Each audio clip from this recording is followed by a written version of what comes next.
தமிழ் சொந்தங்களுக்கு உங்கள் அன்பு சகோதரன் அண்ணாமலை என்னுடைய வணக்கத்தை தெரிவித்துக் கொள்கின்றேன். உங்களிடம் ஒரு உண்மையை சொல்லி இதை ஆரம்பிக்க வேண்டும் என்று நினைக்கின்றேன். எனக்கு அரசியல் வருவதற்கு முன்பு பெரும்பாலும் தேசிய கட்சிகள் என்று சொன்னால் கொஞ்சம் நானும் தூரம் இருந்து பார்க்கக்கூடிய ஒரு சாதாரண விவசாயினுடைய மகன். காரணம் 1965 ஏற்பட்ட குளறுபடிகள். தமிழகத்தில் ஒரு மொழியை திணித்து அதைத்தான் படிக்க வேண்டும் என்று சொல்லி தமிழக மக்களை எல்லாம் கிளர்ச்சி அடைய செய்து மத்தியில் இருந்த காங்கிரஸ் ஆட்சி பெரும் பிரச்சனை ஏற்படுத்தியிருந்தார். அதனால் தேசிய கட்சின்னு சொன்னாவே கொஞ்சம் ஓரத்திலிருந்து பார்க்குற ஒரு சாதாரண மனிதனாக நான் இருந்து வந்தேன். 2019 மே 31 புதிய கல்விக் கொள்கை, நியூ எஜுகேஷன் பாலிசி, அந்த கமிட்டியினுடைய தலைவராக இருக்கக்கூடிய கஸ்தூர் ரங்கன் ஐயா, ஐஎஸ்ஆர்ஓவில் பெரிய மனிதராக இருந்தவர், அந்த ரிப்போர்ட்டை கொடுக்குறாங்க. அந்த ரிப்போர்ட் மோடி ஐயாவுக்கு கொடுக்கப்பட்ட பொழுது அதில் என்ன சொல்லியிருந்தாங்கன்னா, இந்தியாவில் எல்லாருமே 3 மொழிகளை கற்க வேண்டும். முதல் மொழி நம்முடைய தாய்மொழியாக இருக்கணும், தமிழகத்தை பொறுத்தவரை தமிழ் மொழியாக இருக்கணும். 2வது மொழி ஆங்கில மொழியாக இருக்கணும். 3வது மொழி கட்டாய ஹிந்தியாக இருக்க வேண்டும் என்று மே 31, 2019 கொடுக்கப்பட்ட ரிப்போர்ட். அது மோடி ஐயாவுக்கு வந்தோடனே கேபினெட்டில் மோடி ஐயா வச்சு இது ஏற்புடையது அல்ல. 1965 இதே தான் ஓடிட்டு இருக்கு. 68 புதிய கல்விக் கொள்கையாக இருக்கட்டும், 86 வந்த அடுத்த கல்விக் கொள்கையாக இருக்கட்டும், எல்லாத்திலும் இதே பிரச்சனை தான்.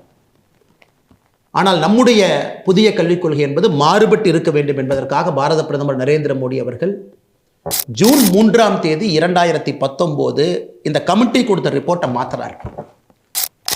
3 மொழிகளை கற்க வேண்டும், உண்மைதான். காரணம், உலகம் மாறிவிட்டது, முன்னேறி கொண்டிருக்கிறது, எல்லாரும் நிறைய மொழி தெரிஞ்சுக்கிறாங்க.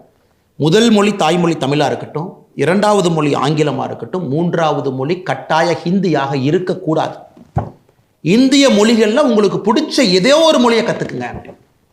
அதாவது ரிப்போர்ட் கொடுக்கப்பட்டது கட்டாய ஹிந்தி மொழி. காரணம் 68 அப்படித்தாங்க, அப்போ இருந்த கல்விக் கொள்கை அப்படித்தான். ராஜீவ்காந்தி ஐயா காலத்தில் வந்த 2வது கல்விக் கொள்கை அப்படித்தான். ஆனால் மோடி அவர்கள் அதை மாற்றி 3 மொழி கற்றுக்குங்க, தமிழ் மொழி கற்றுக்குங்க, ஆங்கில மொழி கற்றுக்குங்க, பிடிச்ச ஒரு ஹிந்தி மொழியை கற்றுக்குங்க, மலையாளம் கற்றுக்குங்க, தெலுங்கு கற்றுக்குங்க, கன்னடம் கற்றுக்குங்க, எந்த மொழி பிடிக்குதோ, ஹிந்தி பிடிக்குதோ அதையும் கற்றுக்குங்க என்று சொல்லித்தான் இது வெளியே வந்துச்சு. என்னுள்ள அது தனிப்பட்ட முறையில் ஒரு பெரிய ஒரு மாற்றத்தை ஏற்படுத்தியது. ஒரு மத்திய அரசில் இருக்கக்கூடிய பிரதமர், தமிழ்நாட்டை சாராதவர், குஜராத்தை சார்ந்தவர், 5 ஆண்டு காலம் வெற்றிகரமாக ஆட்சியை நடத்திட்டு 6வது ஆண்டில் அடியெடுத்து வச்சிருக்கிறாங்க 2019. அந்த மனிதர் எந்த அளவுக்கு யோசிக்கிறாருன்னா, ஹிந்தி தெரியாத மாநிலங்கள் எப்படி யோசிப்பாங்கிறது ஒரு பிரதமர் யோசிச்சு கொண்டு வர்றார். என்னை பிஜேபியில் இழுத்து என்னை ஒரு தொண்டனாக நான் இணைத்து கொண்டதற்கு பல காரணங்கள் இருந்தாலும் கூட இது ஒரு முக்கிய காரணம் என்னுடைய தாய்மொழி தமிழ் மொழிக்கு மோடி ஐயா மரியாதை கொடுத்துருக்கிறாங்க என்பது மிக முக்கியமான ஒரு காரணம்.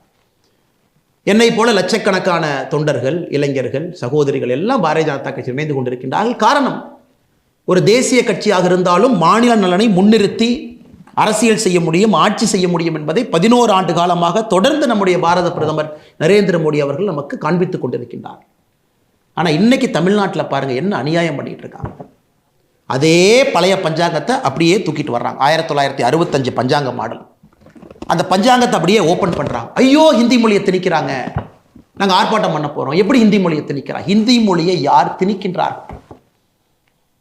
3 மொழி படிக்க வேண்டும். காரணம், உலகம் ஃபுல்லாக படிக்கிறாங்க. தமிழ்நாட்டினுடைய ஸ்டாட்டிஸ்டிக்ஸை பாருங்க ஐயா. அரசு பள்ளியில் படிக்கக்கூடிய மாணவர்கள் 52 லட்சம், தனியார் பள்ளியில் படிக்கக்கூடிய மாணவர்கள் 56 லட்சம். தமிழ்நாட்டில் அரசு பள்ளியை விட தனியார் பள்ளியிலே மாணவ செல்வங்கள் அதிகமாக படிக்கிறாங்க, 4 லட்சம் பேர் அதிகம். தனியார் பள்ளியில் படிக்கக்கூடிய மாணவர்களும் ஸ்டேட் போர்டு சிலபஸ் இருக்கு, சிபிஎஸ்இ இருக்கு, ஐசிஎஸ்இ இருக்கு, ஐபி சிலபஸ் இருக்கு. இதெல்லாம் எடுத்து பார்த்தீங்கன்னா 30 லட்சம் பேர் சிபிஎஸ்இ, ஐசிஎஸ்இ, ஐபி இதுக்குள்ள வந்துகிட்டு இருக்காங்க.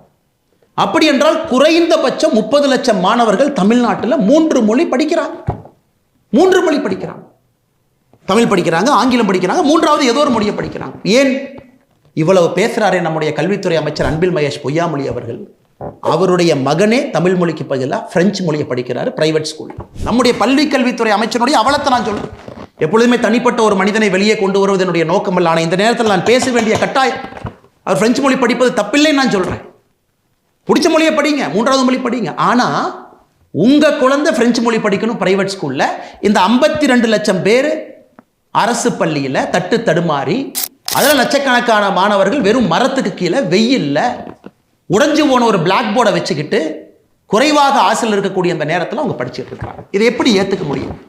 முதலமைச்சர் ஸ்டாலின் அவங்ககிட்ட இருந்து ஆரம்பிச்சு கடைசி திமுக கவுன்சிலர் வரைக்கும் நான் சொல்றேன். நான் யாரும் எடுக்கல. திமுகவுடைய கடைக்கோடியில் இருக்கக்கூடிய கவுன்சிலர் வரைக்கும் குழந்தைங்க 3 மொழி படிக்கிறாங்க. பிரைவேட் ஸ்கூலுக்கு போறாங்க, படிக்கணும். ஏன்னா அவங்க படிக்கணுமா, வெளிநாட்டுக்கு போகணுமா, நல்லா சம்பாதிக்கணுமா, மல்டிநேஷனல் கார்பரேஷனில் வேலை பார்க்கணுமா, சிவில் சர்வீஸ்க்கு வரணுமா, அரசியல்வாதிகளாக வரணும். ஆனால் அரசு பள்ளியிலே படிக்கக்கூடிய 52 லட்சம் மாணவர்கள் நாம் என்ன பண்ணணுங்க? இவங்களுக்கு போஸ்ட் ஓட்டணும். இதான் அவங்க நோக்கம். தமிழ்நாட்டில் மொழியை வைத்து கல்வியை வைத்து 2 classes ஆஃப் பீப்புள், 2 தரப்பட்ட மனிதர்களை உருவாக்கிட்டாங்க. ஒருவன் மேல மேல போயிட்டு இருப்பான், கல்வி தகுதி குறைவாக கொடுத்து இன்னொரு தரப்பட்ட மனிதன் அவங்களுக்கு நம்ம பணி செய்யணும், கடையில் கை கட்டி நிற்கணும், வேலை பார்க்கணும், கூலி வேலைக்கு போகணும், தோட்டத்தில் வேலை பார்க்கணும். அவங்க ஒரு கம்பெனி நடத்தினாங்கன்னா டயரை உருட்டணும், வீட்டை சுத்தம் பண்ணணும், தெருவை சுத்தம் பண்ணணும், துப்புரவு பணியாளர்களாக வேலை செய்யணும். இதெல்லாம் நாம செய்யணும். ஏன்னா அரசு பள்ளியில் படிச்சுட்டாங்க, அவங்களுக்கு 2 மொழி மட்டும்தான் தெரியும். அந்த 2 மொழியும் உருப்படியாக தெரியுதா? அடுத்த கேள்வி.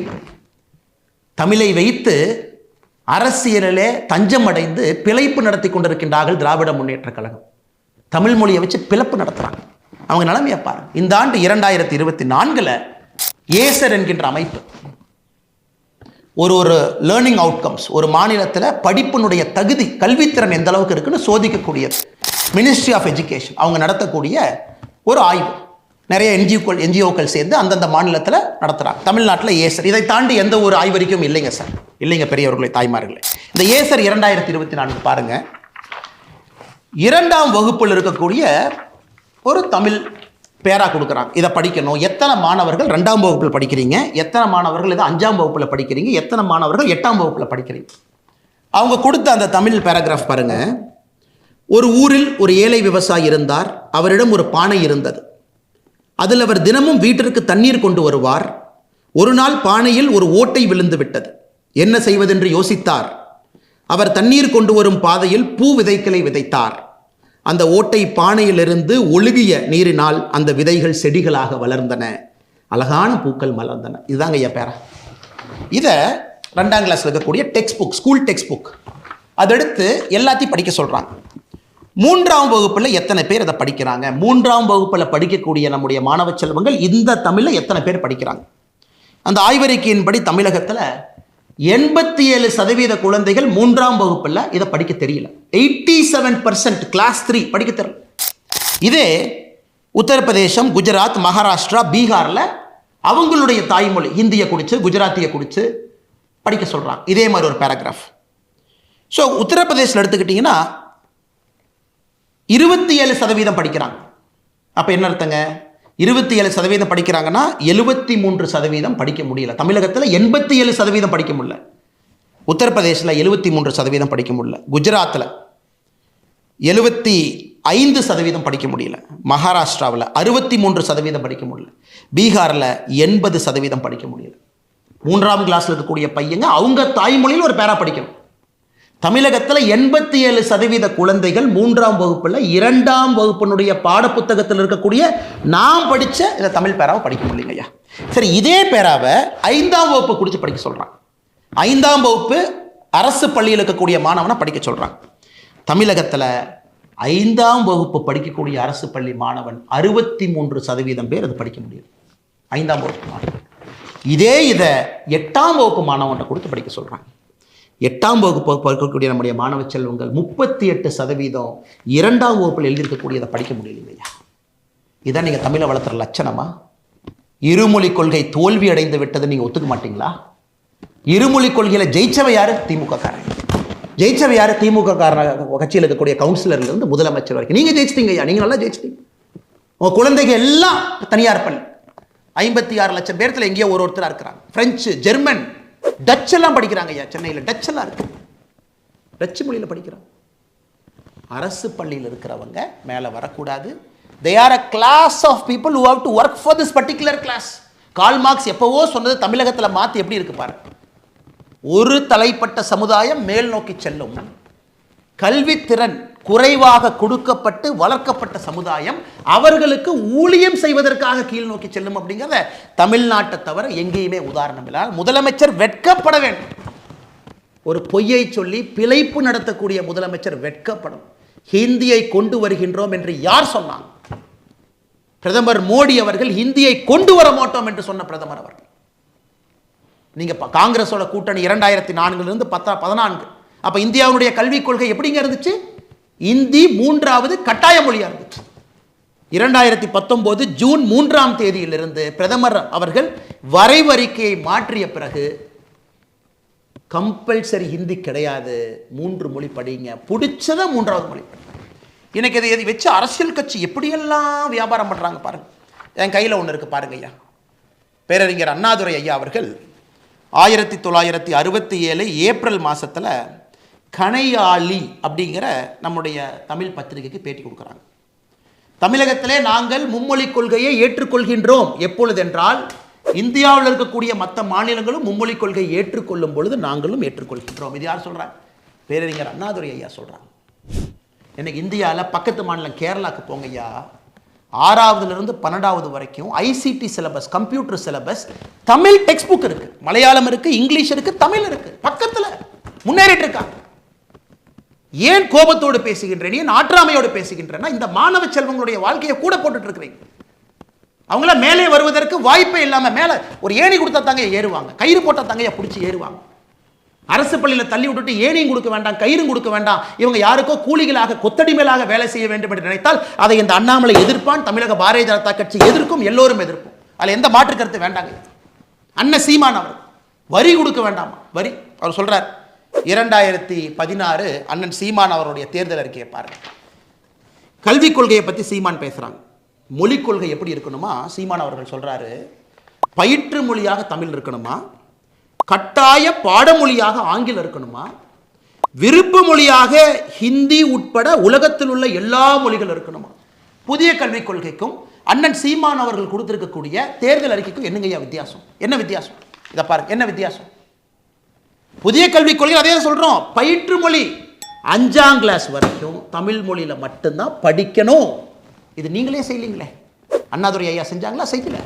கருணாநிதி ஐயா செஞ்சாங்களா? செய்யல. ஸ்டாலின் ஐயா நீங்க செஞ்சீங்களா? செய்யல. மோடி ஐயா செஞ்சிருக்காரு.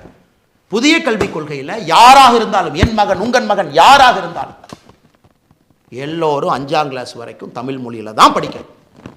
பிசிக்ஸ் தமிழ் மொழியில படிங்க, கெமிஸ்ட்ரி தமிழ் மொழியில படிங்க, எல்லாம் தமிழ் மொழி தான். 5ஆம் வகுப்பிலிருந்து 8ஆம் வகுப்பு வரை தமிழ் மொழியிலே படிப்பதற்கு முயற்சி செய்யப்படும். புஷ் கொடுக்குறாங்க, இங்கேயும் படிக்க வைங்க. அதுக்கப்புறம் அது ஆங்கிலமா மாறலாம். ஆனால் 5th வரைக்கும் ஃபவுண்டேஷனல் லிட்ரஸி, அடிப்படை கல்வித்திறன் என்பது தமிழ் மொழியில தான் இருக்கும். இதை நீங்களே செய்யலையே, எதுக்கு புதிய கல்விக் கொள்கை எதிர்க்கிறீங்க? எதுக்கு இந்த டிராமா போடுறீங்க? அண்ணன் சீமான் அவர்கள் உங்க தேர்தல் வாக்குறுதியில் சொன்னதான் நாங்க சொல்லியிருக்கோம். பயிற்று மொழி தமிழ் 5ஆம் வகுப்பு வரை, கட்டாய பாடமொழி ஆங்கிலம் 5ஆம் வகுப்புக்கு மேல வேணுமா வச்சுக்கங்க. நீங்க சொன்னதை தாண்டி நாங்க போறோம். நீங்களும் தமிழ் தேசியம் பேசுறீங்களே, தமிழ் தேசியம் சொன்னதை தாண்டி தேசியம் நாங்கள் பேசுகின்றோம் என்று. அதுக்கப்புறம் என்ன? விருப்ப மொழி, அதான் சொல்றோம் விருப்ப மொழி. 3வது மொழிங்கிறது விருப்ப மொழி. ஒரு சப்ஜெக்ட் எடுத்துக்கங்க, ஒரே சப்ஜெக்ட். மலையாளமா, Malayalam language 1 subject. Telugu language 1 subject. ஹிந்தியா, ஹிந்தி லாங்குவேஜ் 1 சப்ஜெக்ட். அது விருப்ப மொழி. அதில் படிக்க மாட்டீங்க. 3வது மொழி என்பது ஒரு சப்ஜெக்ட் இருக்கும். எப்படி அன்பில் மகேஷ் பொய்யாமலை அவருடைய மகன் பிரெஞ்சு எடுத்து படிக்கிறாரோ, தமிழ்நாடு பள்ளிக்கல்வித்துறை அமைச்சர் பிரெஞ்சு எடுத்து படிக்கிறாரோ, அது மாதிரிங்க ஐயா. எத்தனை நாளைக்கு பொய்யை சொல்லி பிளப்பு நடத்தி மக்களை தீக்குளிக்க வச்சு அவங்கள சாவடிச்சு போஸ்டர் ஓட்டுறக்கும், கோந்து எடுத்துகிட்டு போகிறக்கும், தோட்டத்தில் வேலை செய்கிறக்கும், நீங்கள் போடுற பிச்சை காசை வாங்குறக்கும், க்யூவில் நிற்க வைக்கிறக்கும் எத்தனை நாளைக்கு அந்த பொழப்பு நடத்துவீங்க? அதனால் நாங்கள் சவால் விடுறோம். எல்லாரும் ஒரு பக்கம் நில்லுங்க. பாரதிய ஜனதா கட்சி நாங்கள் ஒரு பக்கம் நிற்கின்றோம். எல்லாம் நில்லுங்கய்யா, எல்லாம் நில்லுங்க. ஆண்ட கட்சிகள், ஆண்டு கொண்டிருக்கக்கூடிய கட்சிகள், ஆள நினைக்கக்கூடிய கட்சிகள், புது கட்சிகள் எல்லாம் நில்லுங்க. பாரதிய ஜனதா கட்சி தனித்து நாங்கள் ஒரு பக்கம் நிற்கிறோம், தமிழக மக்கள் பக்கம் நிற்கிறோம்.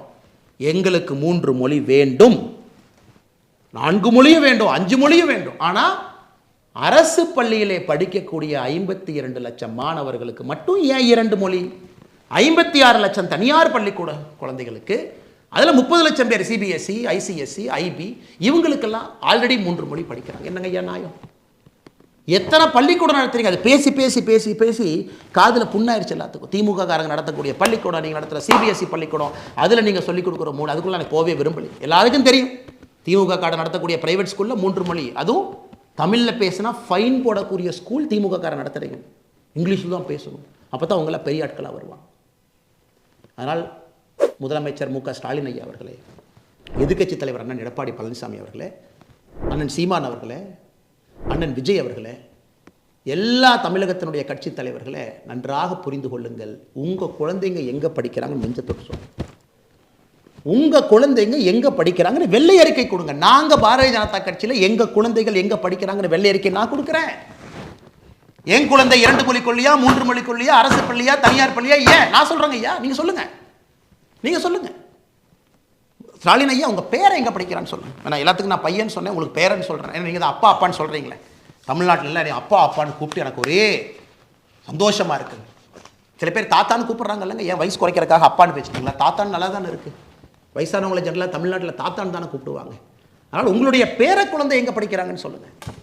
எந்த பள்ளிக்கூடத்தில் படித்தார், அவர் எத்தனை மொழி படித்தார், எங்கே படித்தார்? ஃபுட்பால் விளையாடுறக்கு ஒரு யூரோப்பியன் நேஷன் போகிறாரு, தமிழ் மொழியை வச்சு சமாளிக்க முடியுமா? போதுமா? நம்ம ஊரில் நம்முடைய மொழியை கொடிப்பிடித்து நிற்போம், உயிரை கொடுத்து நிற்போம், உறுதியாக நிற்போம். தமிழ் மொழிக்கு அழிவு கிடையாது, எப்பொழுதும் அழிவு வராது. இந்தியாவில் எல்லாருமே 3 மொழி கொள்கைக்கு போயிட்டாங்க. ஏன்? பிரதான் அவர்கள் சொன்னதை, மத்திய அமைச்சர் சொன்னதை மாற்றி மாற்றி பேசுகிறேன். நீங்களே 2024 பிஎம் ஸ்ரீ பள்ளிக்கூடத்தை ஏற்றுக்கிறேன்னு நீங்கள் தான் சொன்னீங்க. சீஃப் செக்ரட்டரி கடிதம் போட்டார் இல்லைன்னு சொல்லுங்கள். சீஃப் செக்ரட்டரி முதலமைச்சர் ஸ்டாலின் ஐயா அனுமதி இல்லாமல் சீஃப் செக்ரட்டரி கையங்காலம் வந்துருச்சு, கடிதம் போட்டாரா? பிஎம் ஸ்ரீ பள்ளிக்கூடத்தை ஏற்றுக்கொள்ள வேண்டும் என்று சொன்னார். நல்லா புரிஞ்சுக்க. பிஎம் ஸ்ரீ பள்ளிக்கூடம் தமிழ்நாட்டுக்கு வேணும். ஏன்னா அவங்ககிட்ட அடிப்படை கட்டமைப்பு இல்லை, குழந்தைங்கள்லாம் மரத்து கீழே படிக்கிறாங்க. மாற்றி மாற்றி பேசாது. தமிழ்நாட்டுக்கு கல்வியில் என்ன பணம் மத்திய அரசு கொடுக்கணுமோ அது கொடுப்பாங்க. பிரதான் அவர்கள் சொன்னதை திருத்தி பேசாதீங்க, மாற்றி பேசாதீங்க. நீங்கள் கொடுத்த கமிட்மெண்ட்டை திரும்ப கேட்குறாரு. நீங்கள் தான் எழுத்துப்பூர்வமாக கொடுத்தீங்க. பிஎம் ஸ்ரீ பள்ளிக்கூடம் ஏன் வேண்டாம்னு சொல்கிறீங்க? ஆமாம், அது புதிய கல்விக் கொள்கையினுடைய அங்கம் தான் பிஎம் ஸ்ரீ பள்ளி. எந்த மாற்று கருத்தும் இல்லையே. ஜவஹர் நவோதயா பள்ளியில் படித்த ஐஐடி, ஐஐஎம், சிவில் சர்வீஸ் பிரித்து மேய்ஞ்சிட்டு இருக்காங்க சார். ஏகலவ்யா மோடியை நடத்தக்கூடிய ட்ரைபல் பள்ளியில் படித்த ஐஐடி, ஐஎம்னு பிரித்து மேய்ஞ்சிட்டு இருக்கான் சார். நீட்டெல்லாம் சாதாரணமாக லெஃப்ட் ஹேண்டில் டீல் பண்ணிட்டு போயிட்டு இருக்கான் சார். மாணவ செல்வங்களுக்கு பயத்தை விதைத்து எந்த மாதிரி ஒரு தலைமுறையை உருவாக்கி வச்சிருக்கீங்க. அதனால் உங்கள் சவால் நாங்கள் ஏற்றுக்கிட்டோம். நல்லா ஆர்ப்பாட்டம் பண்ணுங்க, போராட்டம் பண்ணுங்க. பாரதிய ஜனதா கட்சியும் களத்தில் இருப்போம். நாங்களும் மக்கள்கிட்ட பேசுவோம். மக்கள் யார் பக்கம்னு பார்ப்போம். மேபி உங்களுக்கு கட்சி கூட்டத்தை நீங்கள் கூட்டு வரலாம், ஆனால் எங்கள் பக்கம் மக்கள் இருக்கிறாங்க. மக்களுக்கு தெரியும், ஒரு மனிதனுக்கும் தெரியும், அவருடைய குழந்தை மேலே போன்னு தாங்க அப்பா அம்மா நினைப்பாங்க.